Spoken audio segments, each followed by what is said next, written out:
Abra sua Bíblia comigo em Filipenses 4, versículo 4. Esse é um texto muito conhecido. Filipenses 4, versículo 4. Eu estou com a versão revista e atualizada, e nessa versão está escrito assim: alegrai-vos sempre no Senhor. Outra vez digo, alegrai-vos. Você pode repetir comigo? Alegrai-vos sempre no Senhor. Outra vez digo, alegrai-vos. Só as mulheres comigo agora. Alegrai-vos sempre no Senhor. Outra vez digo, alegrai-vos. Só os homens. Alegrai-vos sempre no Senhor. Outra vez digo, alegrai-vos. Amém. Eu quero então começar fazendo um pedido a você, pedindo licença a você. Licença para fazer uma pergunta pessoal. E eu sei que vocês não gostam de perguntas pessoais. Aliás, nós não gostamos de pergunta pessoal, porque toda pergunta pessoal invade a nossa privacidade, nos põe contra a parede, e nós não gostamos que ninguém invada a nossa vida sem pedir licença. Mas vou lhe fazer essa pergunta como se nós estivéssemos numa conversa bem particular. E a pergunta é esta: você é uma pessoa feliz? Você é uma pessoa feliz? Você não precisa ter muita pressa para responder esta pergunta, porque ela não é tão simples e não é tão óbvia como parece. Eu explico. Em 1991 nós fomos visitar a missão Kwasizabantu na África do Sul, onde aconteceu um grande avivamento. E uma pessoa que nos acompanhava perguntou à esposa de um missionário daquela missão: você é submissa ao seu marido? A mulher deu uma resposta inteligentíssima. Ela respondeu assim: eu posso lhe garantir que meu marido me ama, mas se eu sou submissa a ele ou não, essa pergunta não tem que ser feita a mim, tem que ser feita a ele. E eu gostei da resposta. Então vamos mudar a pergunta. Seu marido pode garantir que você é uma mulher feliz?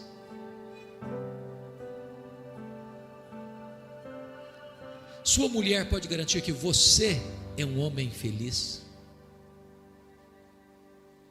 Lá em Provérbios 31, os filhos da mulher virtuosa se levantavam para dizer assim: mamãe é uma mulher ditosa, mamãe é uma mulher feliz. Seus filhos podem dizer isso a seu respeito? Seus pais podem dizer isso a seu respeito? Seus colegas de escola, seus colegas de trabalho, os membros da sua igreja podem dizer isso a seu respeito? Bom, é provável que a essas alturas você já esteja criando alguns mecanismos de defesa aí no seu coração, pensando assim: o pastor está me fazendo essas perguntas porque não conhece a minha história. Se eu contar a minha vida, até pedra chora. Talvez você tenha argumento: mas dá para ser feliz hoje? No mundo de guerras, de terremotos, de ataques terroristas, de tufões, de violência, de maldade, dá para ser feliz? Quando penso nisso, vem à minha mente que Paulo escreveu esta passagem não hospedado num hotel 5 estrelas em Roma. Paulo escreveu esse texto preso, algemado, acusado injustamente pelos seus irmãos, os judeus.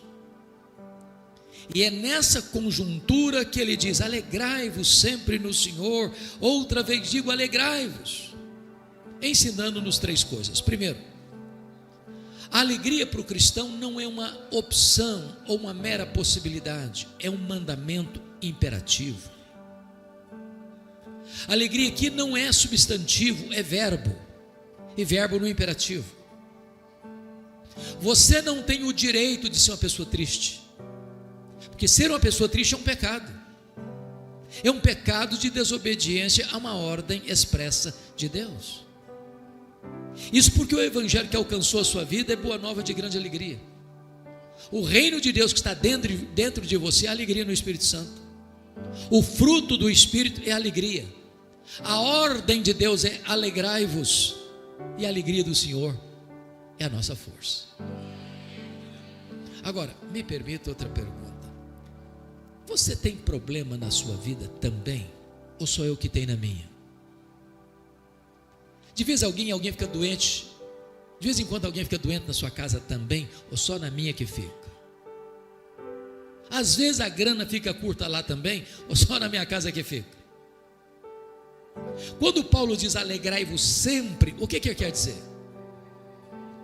Ele quer dizer que a alegria do cristão, além de ser imperativa, é também ultra circunstancial. Não depende de circunstância. Porque estar feliz quando está tudo bem, até o ateu consegue. O grande desafio é ser uma pessoa feliz, apesar das lutas e adversidades da vida. Me permita esclarecer. No século XIX, um homem muito rico de Chicago, estado de Illinois, um advogado chamado Horatius Spafford, foi levado a Cristo por Dwight Lyman Moody, o maior avivalista e evangelista do século XIX. Esse advogado tinha 5 filhos, 4 meninas e um filho caçula. O filho dele morreu ainda na infância, deixando um grande vácuo emocional na família. Se não bastasse esse problema, aconteceu um incêndio terrível no século XIX em Chicago. Centenas, milhares de prédios, de casas destruídos. Milhares de pessoas morreram. O doutor Spafford perdeu grande parte da sua fortuna naquele incêndio. Então, abalado emocionalmente, sabendo que Moody estava fazendo uma campanha evangelística na Inglaterra, ele resolve viajar com a esposa, as 4 filhas, para a Inglaterra, para se encontrarem com Dwight Lyman Moody. Na véspera da viagem, por negócios, não pôde sair de Chicago. Enviou a esposa e as 4 filhas para Nova York, de lá pegaram um navio rumo à Inglaterra. Aquele navio naufragou. 292 pessoas morreram. A esposa mandou-lhe um telegrama: salva, porém só. As 4 filhas morreram naquele naufrágio. Quando ele recebe o telegrama, ele viaja para encontrar a esposa e pede ao comandante do navio para mostrar para ele o local do acidente. Enquanto ele vê o mar revolto, sovando com rigor desmesurado seu barco, seu navio, o Deus que inspira canções de louvor nas noites escuras, colocou no coração e na mente dele uma música, uma canção, e ele a escreveu. Só escreveu esta em toda a sua vida, mas essa música é mundialmente conhecida. Você e eu a cantamos ainda hoje. Se paz a mais doce me deres gozar, se dor a mais forte sofrer, ó, seja onde for, tu me fazes saber que feliz com Jesus sempre sou feliz com Jesus, meu Senhor. Preste atenção nisso.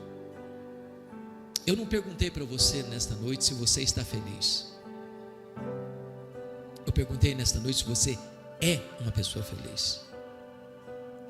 Porque estar é uma situação circunstancial. Ser é aquilo que é permanente. Um pai que enterra as suas 4 filhas não está feliz. Mas se ele tem Jesus, ele é feliz. Sabem por quê?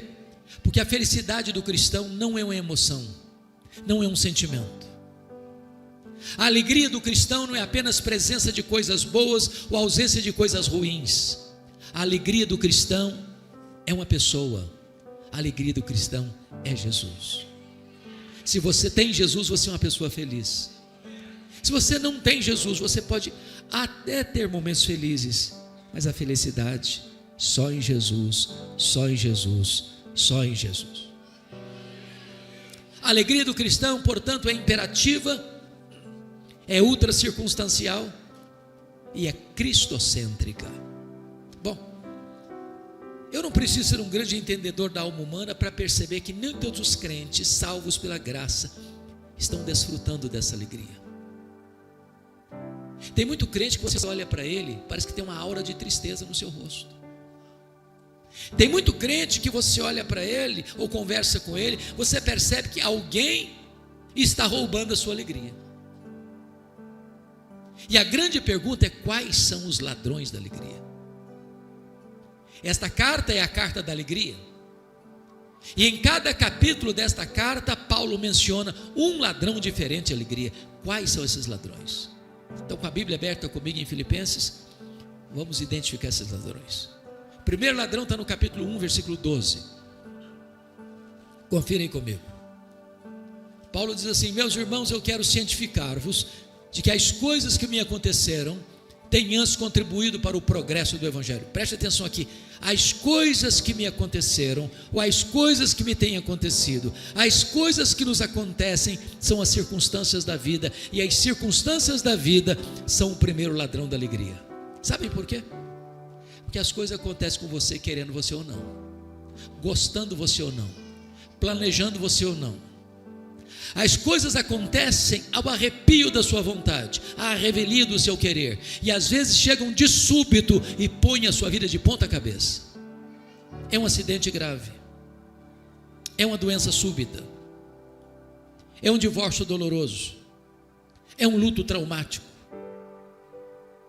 é uma traição amorosa, é uma rasteira do sócio na empresa, é uma perda financeira radical, é um filho se envolvendo com drogas, é uma filha criada no Evangelho que virou as costas para Deus e abandonou a igreja. É uma situação que você está vivendo, que nunca imaginou viver na vida, mas está vivendo. Circunstâncias.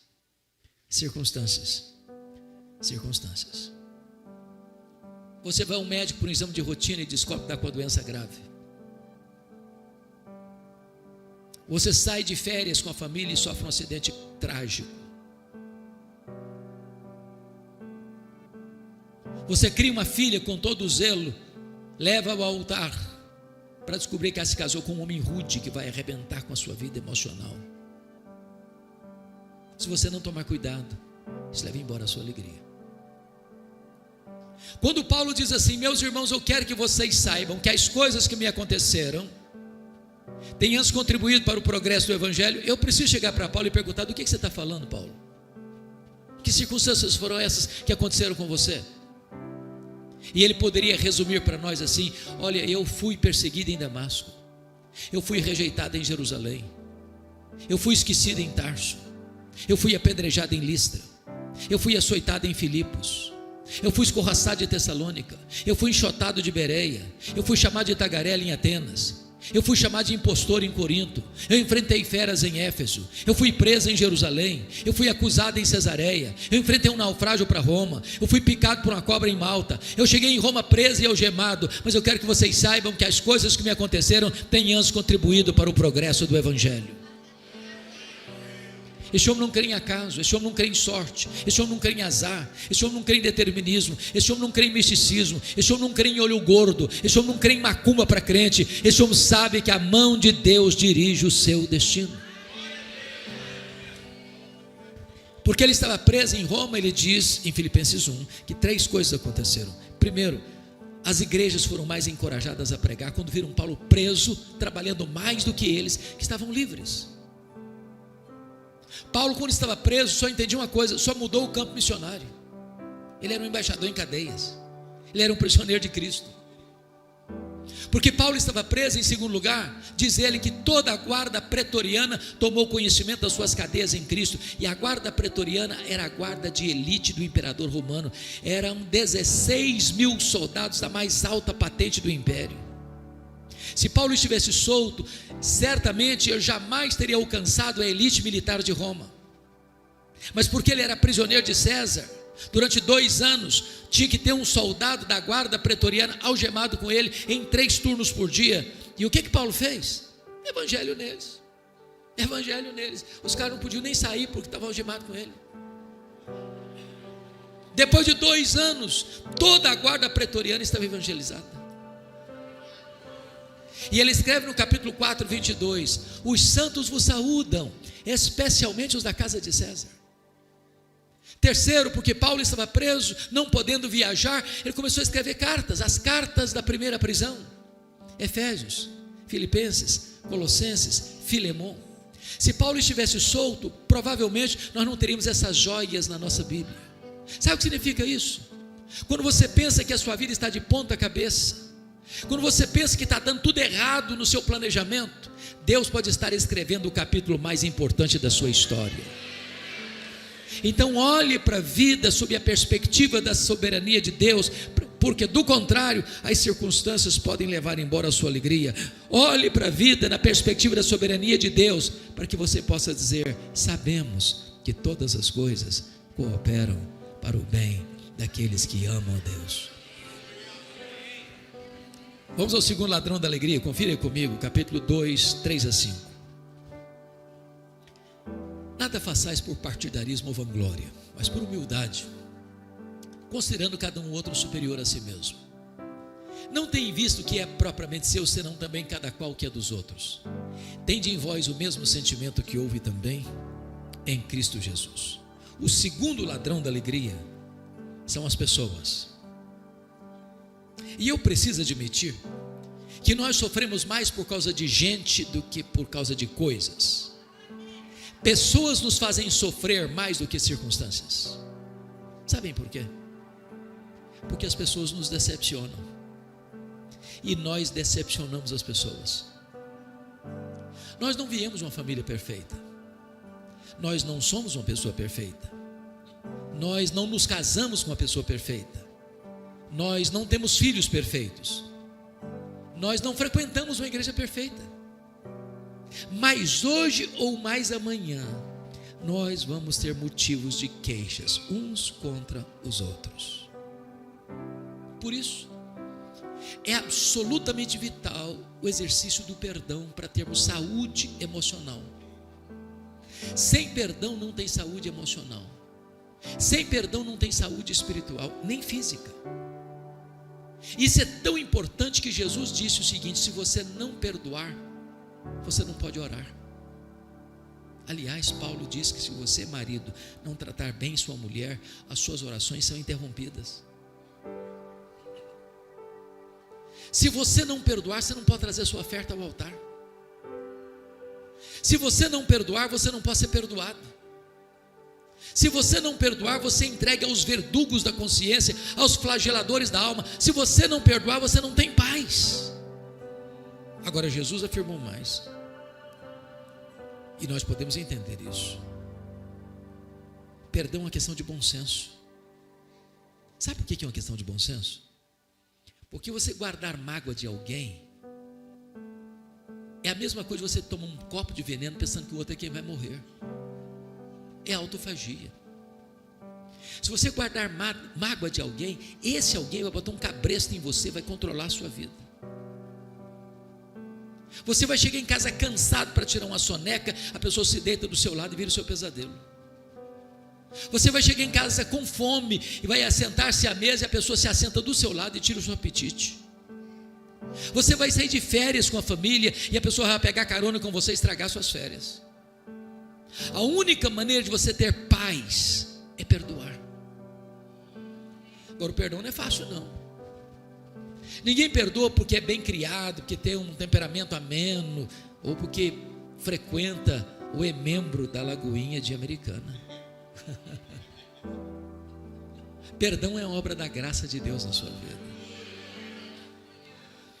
Eu já passei por muitas dores na vida, mas a mais aguda ocorreu no dia 2 de agosto de 1982, ano que eu comecei meu ministério em Bragança Paulista.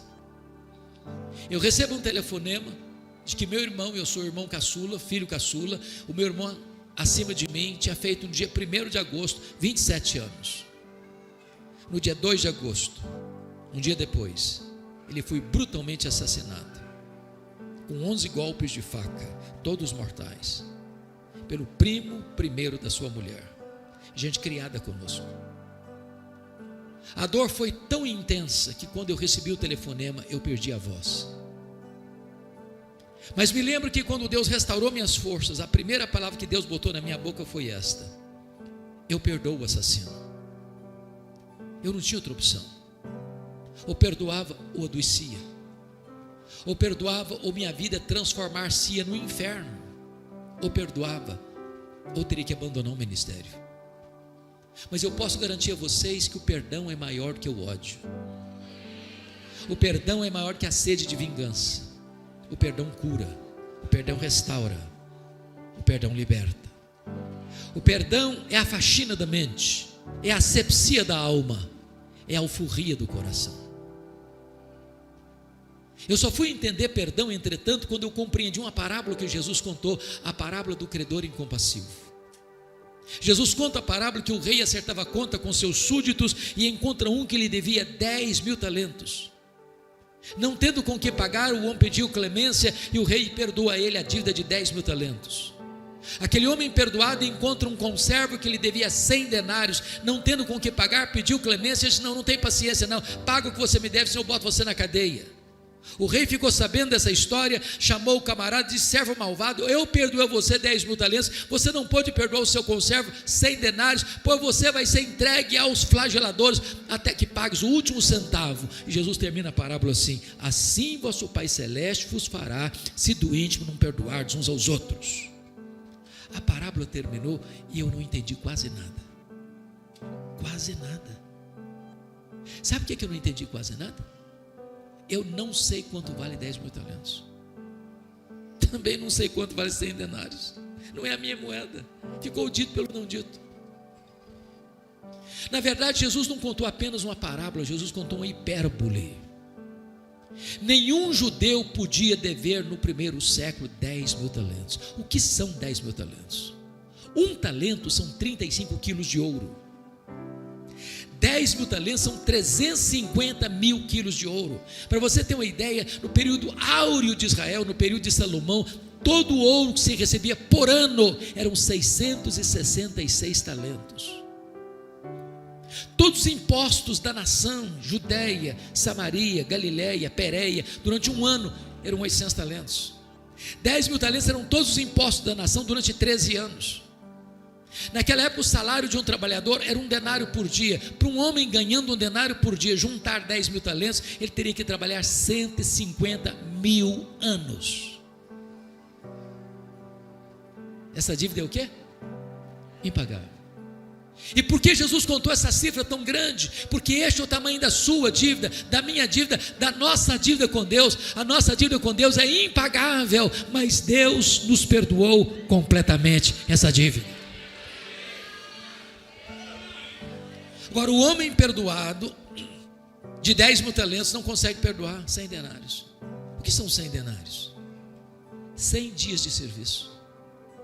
Quem acabara de receber um perdão de 150.000 anos, não está liberando um perdão de 3 meses e 10 dias.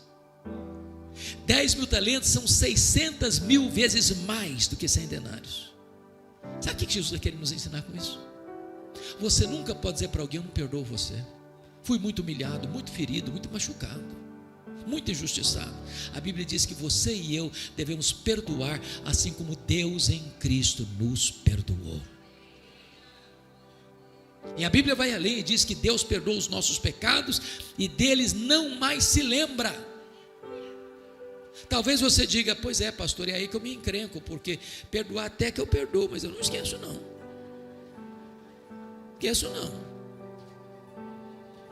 Então eu vou lhe fazer uma pergunta honesta: você não esquece mesmo? Porque se você não esquece, eu tenho uma boa notícia para lhe dar. Significa que você não tem amnésia.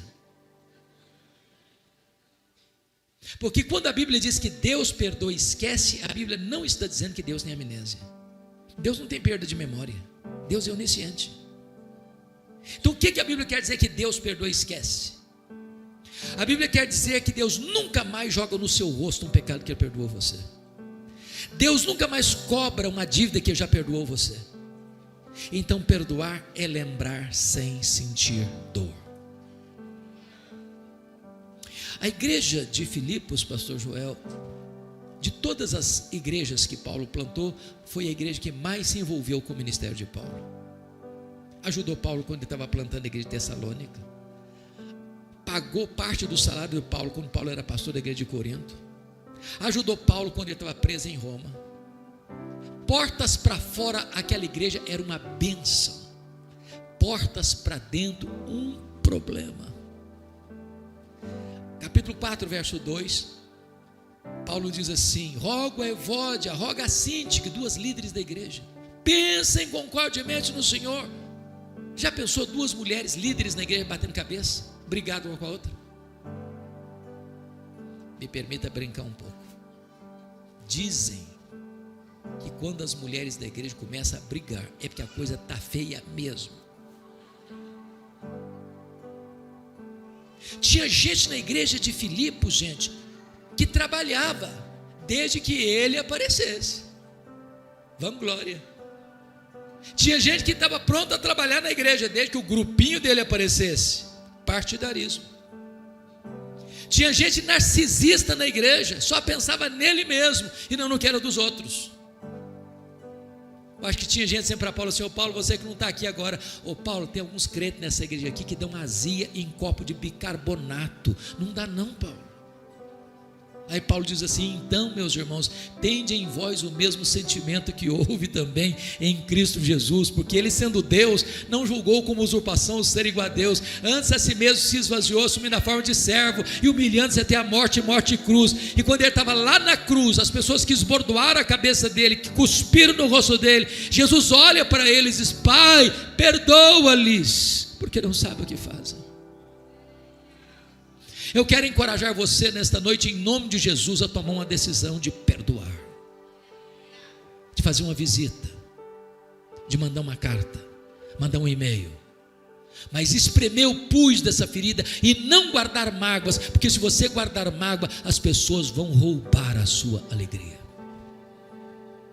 Vamos ao capítulo 3, versículo 19, para ver o terceiro ladrão da alegria. Destino deles é a perdição, o Deus deles é o ventre, a glória deles está na sua infâmia, visto que só se preocupam com as coisas terrenas. O terceiro ladrão da alegria não tem americana. Preocupação com dinheiro. Dinheiro em americana não é problema, é solução, não é isso? Mas me permita uma pergunta honesta. Alguma vez você já brigou com a sua mulher ou já discutiu com a sua mulher por causa de dinheiro? Alguma vez? Alguma vez você já discutiu com seu marido por causa de dinheiro? Se você falar para mim que nunca, eu vou duvidar da sua honestidade. Vou mesmo. Sabe por quê? Porque as pessoas discutem por causa de dinheiro. Discutem que tem muito dinheiro. Discute que tem pouco dinheiro, discute que não tem dinheiro nenhum, estão sempre discutindo. O dinheiro é um dos principais pomos de discussão dentro da família hoje. Sabe por quê? Porque algumas pessoas só se preocupam com as coisas terrenas. Gente que levanta de madrugada, vai dormir tarde, come penosamente o pão que granjeia. Gente que não tem tempo para Deus, gente que não tem tempo para o marido, gente que não tem tempo para a mulher, gente que não tem tempo para os filhos, gente que não tem tempo para a igreja, gente que não tem tempo nem para si mesmo, que só se preocupa com as coisas terrenas. Gente que casa por causa de dinheiro, gente que descasa por causa de dinheiro, gente que mente por causa de dinheiro, gente que se corrompe por causa de dinheiro, gente que é corrompida por causa de dinheiro, gente que mata por causa de dinheiro, gente que morre por causa de dinheiro, gente que vende a alma para o diabo por causa do amor do dinheiro, que só se preocupam com as coisas terrenas. O dinheiro é muito mais que uma moeda. Dinheiro é uma entidade. Dinheiro é um espírito. Dinheiro é mamon. A única entidade que Jesus chamou de Senhor não foi César, nem o diabo, foi dinheiro. Jesus disse: ninguém pode servir a dois senhores, a Deus e as riquezas. No altar de mamon, tanta gente se dobra todo dia, todo dia, todo dia. Nós vivemos hoje aquilo que Tom Cine chamou de economia global. Vivemos na globalização. É verdade. Dá um terremoto lá na bolsa de Singapura, você sente o tremor no seu bolso aqui agora. Economia global. Quando aconteceu a crise imobiliária dos Estados Unidos em 2008, vocês se lembram disso? Os bancos emprestaram mais dinheiro que podiam, a bolha estourou e no efeito cascata atingiu a economia global. Eu sou do estado do Espírito Santo, hoje o maior produtor de rochas ornamentais do Brasil, talvez do mundo. Muitos donos de pedreira lá no meu estado quebraram por causa da crise imobiliária dos Estados Unidos. Sabe por quê? Porque é economia global. E nessa economia global, as empresas hoje, preste atenção nisso, mais de 50% da riqueza do planeta está nas mãos de pouco mais de 100 empresas particulares. Há empresas mais ricas do que países. Por exemplo, a Toyota é mais rica do que a África do Sul, a GM é mais rica do que a Noruega, o Walmart é mais rico do que dezenas de países. E nessa economia globalizada, as empresas querem mais do seu tempo e mais do seu dinheiro. E nós tivemos que entrar de cabeça no consumismo, porque essa máquina tem que girar. Por exemplo, na década de 50, alguns já tinham nascido, inclusive eu, nós consumíamos 5 vezes menos do que consumimos hoje. Não éramos menos felizes por isso. Na década de 70, 70% das famílias dependiam apenas de uma renda para manter toda a casa. Hoje, mais de 70% das famílias dependem de 2 rendas para manter o mesmo padrão. Ou seja, o luxo do ontem tornou-se necessidade do hoje. Eu já vi, talvez vocês também, uma criança que não aprendeu a falar papai e mamãe ainda, ganhar um telefone celular top de linha.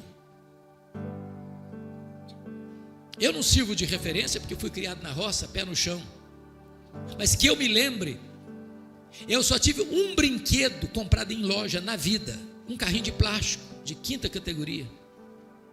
Posso lhes garantir que eu sobrevivi e não fiquei traumatizado. Hoje você dá um brinquedo para uma criança, aliás, quando ela nasce já tem mais brinquedo que consegue brincar a vida inteira. Você dá um brinquedo para uma criança hoje, ela brinca longas 2 horas, encosta no canto e é sucata, que é outro. E se você não der, ela entra em crise emocional, tem que levar para o psicólogo.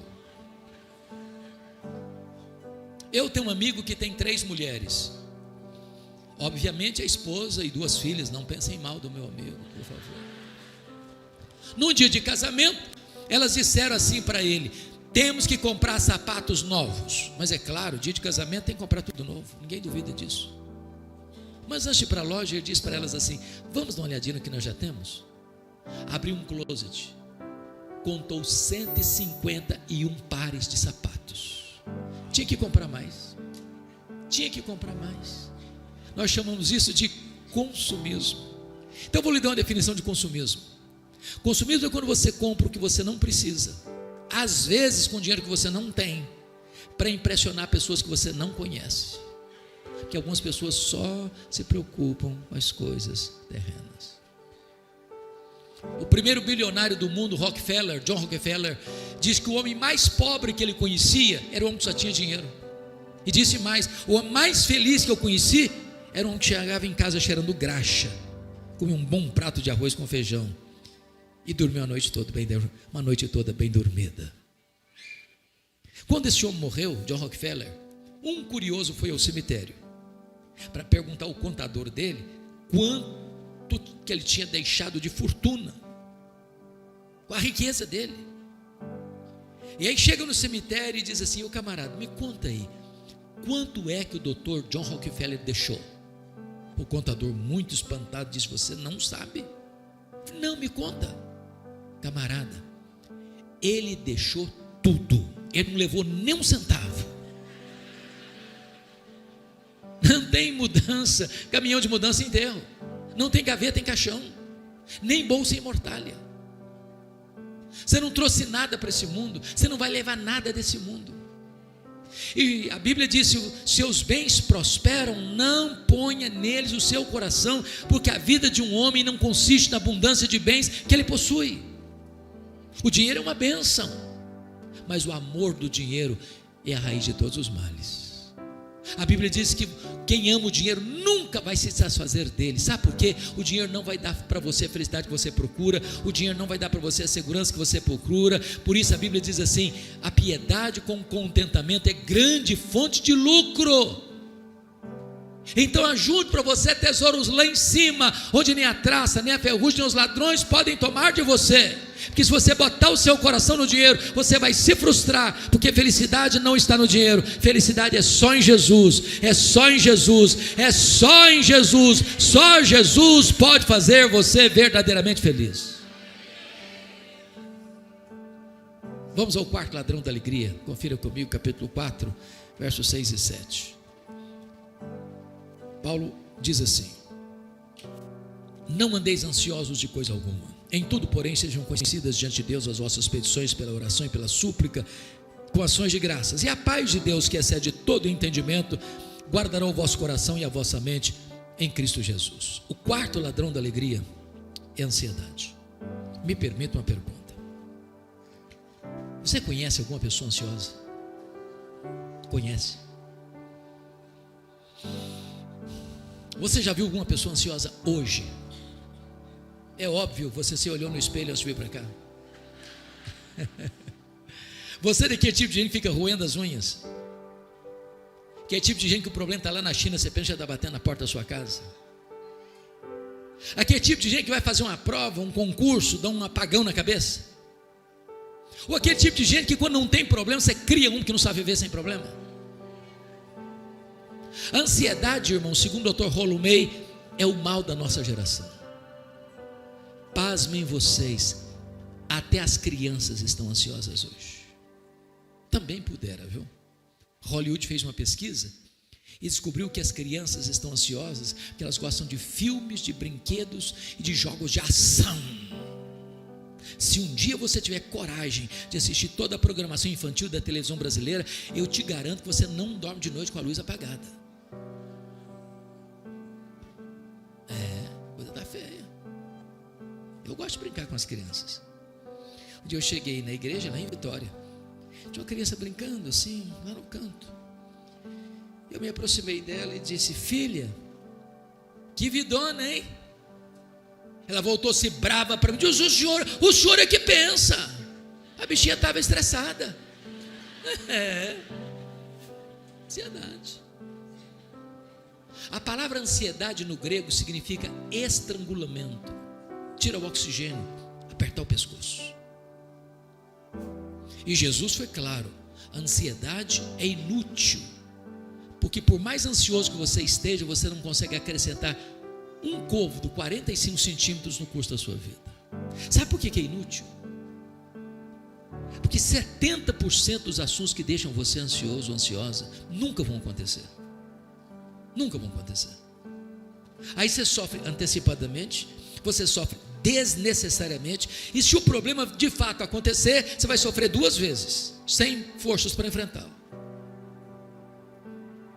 Segundo, a ansiedade é prejudicial. Sabe por que é prejudicial? Porque a ansiedade é quando você sofre agora por uma situação que ainda vai acontecer, possivelmente. Tem gente que atrai sofrimento, antecipa sofrimento. Quando eu era seminarista aqui em Campinas, nos idos de 78 e 81, um dia eu levantei para beber água, e o bebedor ficava no corredor, e eu estou indo para o bebedor, quando eu olho a porta de um quarto, a porta do quarto do meu colega estava aberta, e eu olhei, ele estava chorando, mas convulsivamente. E eu entrei apressadamente, disse: o que aconteceu? Morreu alguém na sua família? Ele chorou e disse: eu estou com medo da minha mãe morrer. Eu perguntei: mas em que hospital que ela está? Qual o problema dela? Ela disse: não, ela não está doente não, eu estou com medo dela morrer um dia. Eu falei: rapaz, mas deixa a sua mãe viver, homem. Hoje a gente tem mais de 40 anos, essa mulher está viva até hoje. Pior do que esse, foi uma mulher que entrou no meu gabinete pastoral com uma criança, uma menininha de 3 anos no colo, a mãe chorando, não era criança não, a mãe chorando. Quando a mãe acalmou, disse: mãe, o que está acontecendo? Ela disse: eu estou com medo da minha filha crescer e não casar. Eu falei: mas nem cresceu ainda, deixa a menina crescer primeiro.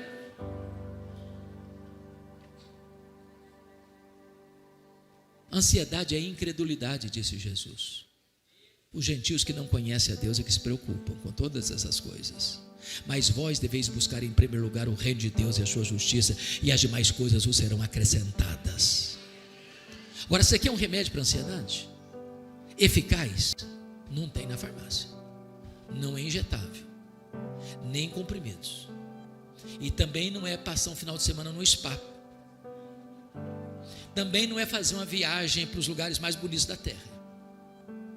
Você quer remédio eficaz para a ansiedade? Paulo vai dar a receita: não andeis ansiosos de coisa alguma, em tudo porém sejam conhecidas diante de Deus as vossas petições pela oração, pela súplica, com ações de graças. A palavra oração aqui no grego é a mesma palavra para adoração.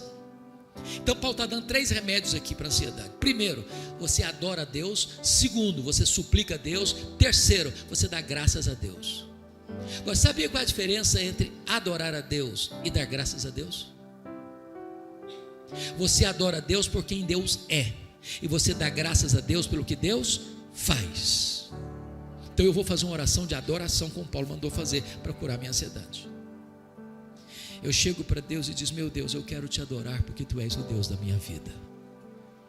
Tu és o meu Criador, Tu és o meu provedor, Tu és o meu protetor, Tu és o meu consolador, Tu és o meu redentor. Eu quero te adorar porque Tu és o único Deus vivo e verdadeiro. Eu quero te adorar porque Tu és o Deus autoexistente, porque Tu és o Deus infinito, porque Tu és o Deus imenso, porque Tu és o Deus eterno, porque Tu és o Deus imutável. Eu quero te adorar porque Tu és o Deus onipotente, porque Tu és o Deus onipresente, porque Tu és o Deus onisciente, porque Tu és o Deus transcendente, porque Tu és o Deus soberano. Eu quero te adorar porque Tu és o Deus fiel, porque Tu és o Deus verdadeiro, justo e misericordioso. Eu quero te adorar porque Tu és a minha paz, porque Tu és a minha alegria, porque Tu és a minha justiça, porque Tu és a razão da minha vida, em nome de Jesus, amém. Aí eu termino essa oração e digo assim: mas Deus, eu estou tão ansioso, Senhor. Não combina mais, não combina mais. Quem é o seu Deus? Quão grande é o seu Deus? Quão poderoso é o seu Deus? O seu Deus é o Criador do universo. O seu Deus é aquele que... E você é a menina dos olhos de Deus, você é a herança de Deus, você é a delícia de Deus, você é a ovelha de Deus, você é o amado de Deus, você é precioso para Deus. Coloque diante dele a sua causa, ponha aos seus pés a sua ansiedade, porque ele tem cuidado de você.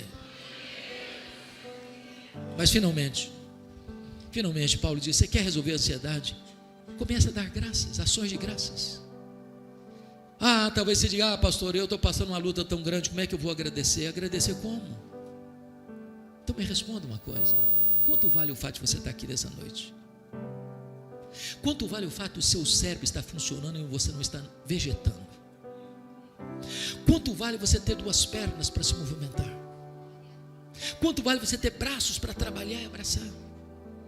Quanto vale o fato de você estar enxergando nesta noite? Quanto vale? Quanto vale o fato de você estar ouvindo nesta noite? Quanto vale isso? Quanto vale o fato de você ter um coração que joga vida para o seu corpo? Quanto vale isso? Quanto vale o fato de você ter 2 pulmões e não estar numa câmara de respiração mecânica? Quanto vale isso? Quanto vale você ter 2 rins que estão filtrando as impurezas do seu corpo e você não está numa máquina de hemodiálise? Quanto vale isso? Quanto vale o fato de você ter um estômago que está processando os alimentos, dando vida para o seu corpo? Quanto vale isso? Quanto vale o fato de você ter uma casa para morar, uma cama para dormir, uma mesa com pão com fartura? Quanto vale você ter um lar para onde você pode voltar depois de um dia de trabalho? Quanto vale o fato de você ter amigos? Quanto vale o fato de você ter a igreja de Jesus? Quanto vale o fato de você ter seu nome escrito no livro da vida? Quanto vale o fato de você ter Jesus como seu salvador pessoal? Então pare de reclamar, pare de murmurar e comece a dar graças a Deus, e não haverá mais espaço para ansiedade no seu coração.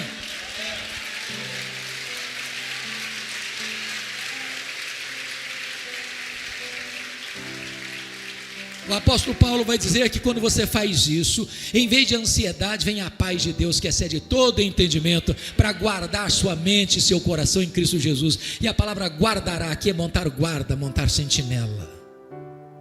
A ansiedade que entrar não consegue mais, porque tem uma soldadesca divina protegendo a sua cabeça e o seu coração. É por isso que Paulo podia dizer de dentro de uma prisão: alegrai-vos sempre no Senhor. Outra vez digo, alegrai-vos. E eu quero terminar com 2 breves considerações. A primeira delas, certa feita eu fui ouvir um pregador muito reconhecido na minha região, com muita expectativa. E quando chegamos, aquele pregador disse o seguinte: meus irmãos, o projeto de Deus na sua vida é fazer você santo e não fazer você feliz, eu tomei um susto. Porque a primeira parte eu entendi perfeitamente. Sede santos, porque eu sou santo. A segunda parte eu não entendi. E fui pesquisar. E encontrei a resposta. Eu acho que ninguém melhor do que os nossos irmãos puritanos da Inglaterra, no século XVII, entenderam isso, quando eles fizeram a seguinte pergunta: qual é o fim principal do homem? E eles responderam: o fim principal do homem é glorificar a Deus e gozá-lo para sempre. Aí eu tenho que concordar com o pastor batista John Piper, quando ele diz assim: o problema do homem não é a busca da felicidade, não é a busca do prazer, o problema do homem não é o hedonismo, o problema do homem é contentar-se com a felicidade pequena demais, terrena demais, limitada demais, quando Deus nos criou e nos salvou para a maior de todas as felicidades, de amá-lo, de fruí-lo, de glorificá-lo, de contemplar a Ele face a face, de servi-lo, de viver na presença dEle, porque é na presença de Deus que tem plenitude de alegria. Então eu quero dizer para você nesta noite que Deus quer que você seja muito feliz, abundantemente feliz, maiusculamente feliz, superlativamente feliz, eternamente feliz. Alegrai-vos sempre no Senhor. Outra vez digo, alegrai-vos. Finalmente eu termino aqui pedindo licença a você para lhe fazer uma pergunta. Na verdade, uma pergunta pessoal. E eu sei que vocês não gostam de perguntas pessoais. Aliás, nós não gostamos de perguntas pessoais, porque toda pergunta pessoal invade a nossa privacidade, nos põe contra a parede. E nós não gostamos que ninguém invada a nossa vida sem pedir licença. Mas vou lhe fazer essa pergunta como se nós tivéssemos uma conversa bem particular.